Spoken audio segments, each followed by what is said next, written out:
మీ పిల్లలు తరచుగా పొట్టనొప్పి అని చెప్పి కంప్లైంట్ చేస్తున్నారా?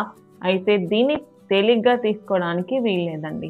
ఎందుకంటే పిల్లల్లో నులిపురుగులు ఉండడం వల్ల పొట్టనొప్పి, అజీర్తి, జ్ఞాపక శక్తి తక్కువగా ఉండడం, తిన్నది వంట పట్టకపోవడం, ఎప్పుడూ నీరసంగా కనిపించడం, సో ఇవి కూడా పొట్టలో వామ్స్ ఉండడం వల్ల వచ్చే సింప్టమ్స్.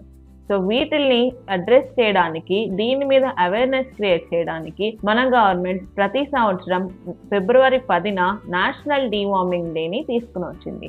ఇది 2015 నుంచి జరుగుతుందండి. సో దీనివల్ల మనకి ఉపయోగం ఏంటంటే ప్రతి సంవత్సరం మన పిల్లల్ని 6 నెలలకి ఒక్కసారి డీవార్మ్ చేయాలి. సో ఇలా డీవార్మింగ్ చేయడం వల్ల పిల్లల్లో కాన్సంట్రేషన్ పెరుగుతుంది, ఫోకస్ పెరుగుతుంది, జ్ఞాపక శక్తి పెరుగుతుంది, అలాగే తిన్నది వంట పడుతుంది, వాళ్ళు ఎప్పుడు యాక్టివ్గా ఉంటారు. సో డీవార్మ్ చేయడం వల్ల మనం మన పిల్లల్ని హ్యాపీగా, హెల్తీగా ఉండడానికి తీసుకునే ఒక చిన్న స్టెప్. సో ఈ డీవార్మింగ్ డే రోజు మీ పిల్లల్ని డీవార్మ్ చేస్తున్నారా? సో అయితే కామెంట్ సెక్షన్లో నాకు తెలియచేయండి.